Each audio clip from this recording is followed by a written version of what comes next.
আসসালামু আলাইকুম ভিউয়ার্স, আবারও আপনাদের জন্য গল্প নিয়ে হাজির হয়েছি আমি। আপনাদের জন্য এবারের গল্পটি হচ্ছে একটি ভূতুড়ে গল্প। নিস্তব্ধ রাতের ছায়া।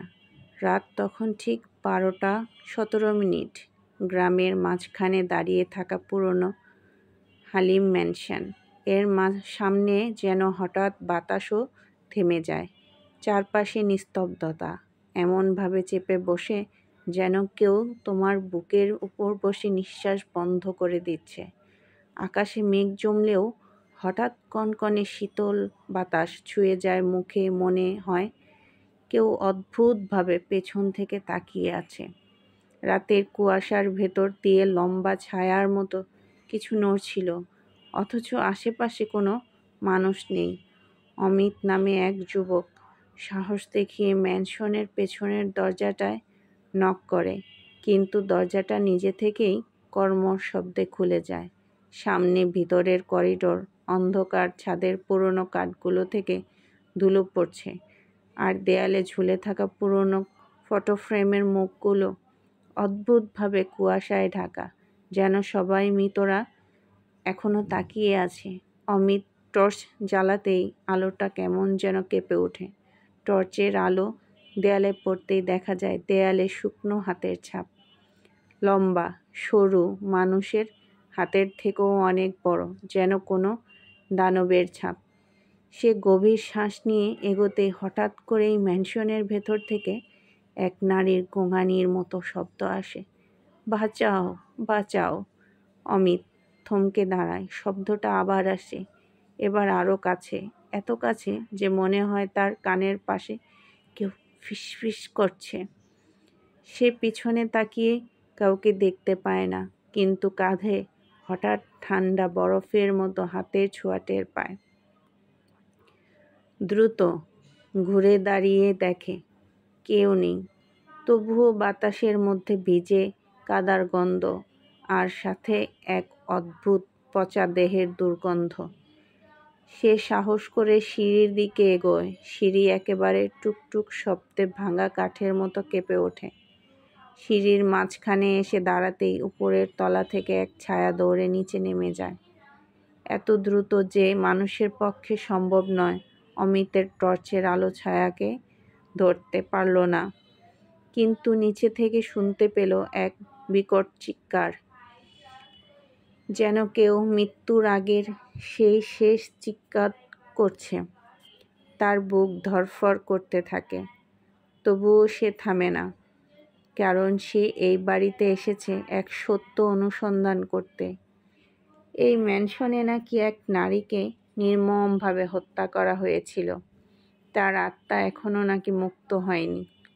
হঠাৎ ওপরে থাকা দরজাগুলোর একটা জোরে ধাক্কা মেরে বন্ধ হয়ে যায়। অমিত দ্রুত দৌড়ে উপরে ওঠে।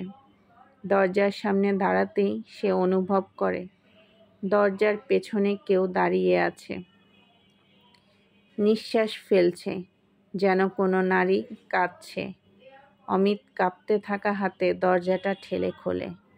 দরজার ভেতরে একটা ছোট ঘর, মেঝেতে ছেঁড়া শাড়ি, শুকিয়ে যাওয়া রক্তের দাগ, আর দেয়ালে নখের দাগে লেখা, আমি মরি নাই, আমি ফিরে আসব। লেখাটা যেন নতুন করে খোঁচা মারা, রক্তের মতো টাটকা। অমিত পিছিয়ে আসতে তার পেছনে কেউ হাঁটছে, কর্মর কর্মর শব্দ।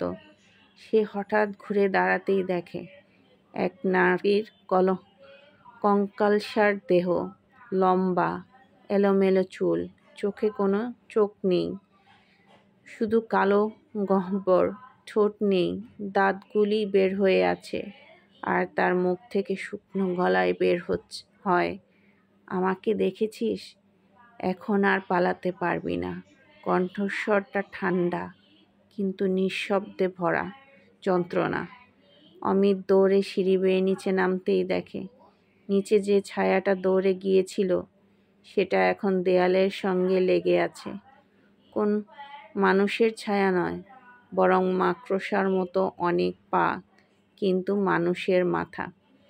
ছায়াটা যেন অমিতকে লক্ষ্য করে হাসছে, অমিত বাইরে ছুটে যেতে গেলে প্রধান দরজাটা নিজে থেকেই বন্ধ হয়ে যায় প্রচণ্ড শব্দে। বাড়ির ভেতর বাতাস ঘূর্ণির মতো ঘুরতে থাকে, ফটো ফ্রেমগুলো ছিঁড়ে পড়তে থাকে, দেয়ালের নখের দাগগুলো একের পর এক বাড়তে থাকে, যেন কেউ এখনো আঁচড়াচ্ছে। হঠাৎ অমিতের পায়ের কাছে একটা নরম কিছু পড়ে। এটা একটি পুতুল, কিন্তু পুতুলের চোখ দুটো আসল, মানুষের চোখের মতো নড়ছে।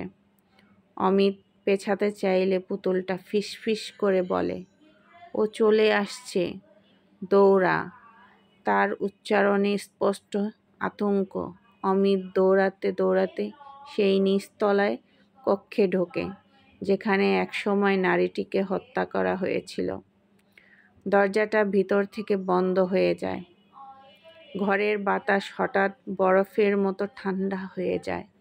তার নিঃশ্বাস ধোঁয়ার মতো বের হচ্ছে। সে টর্চের আলো জ্বালাতে গেলে আলোটা নিজেই বন্ধ হয়ে যায়। অন্ধকারে শুধু শোনা যায় চলাফেরার শব্দ, খুব ধীরে, খুব কাছাকাছি। তারপর একটা নারীর কান্নার শব্দ, কেন আমাকে বাঁচতে দিলে না? পরক্ষণেই কেউ ঠিক তার কানের পাশে নিঃশ্বাস ফেলে বলে, এবার তোর পালা। আরেক সেকেন্ডের মধ্যেই অমিতের চিৎকার পুরো বাড়ি কাঁপিয়ে তোলে।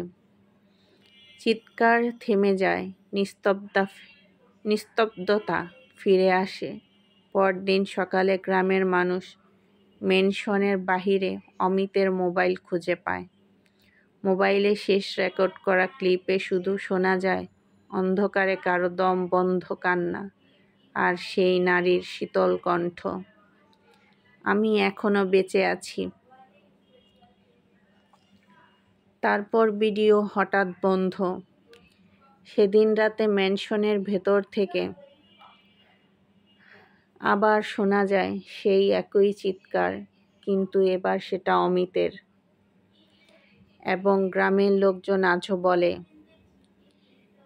হালিম ম্যানশনে যে একবার ঢুকেছে সে আর মানুষ হয়ে বের হয়নি কখনো। কারণ সেখানে যে আত্মা আছে সে এখনো মুক্তি পায়নি, আর সে কাউকে ছাড়ে না। লেখিকা অভিরূপা। বন্ধুরা, আমার গল্পটি আপনাদের শুনতে কেমন লাগছে অবশ্যই কমেন্টস করে জানাবেন। আপনাদের অনুপ্রেরণা পেলে গল্প লিখতে আরও আগ্রহী হব।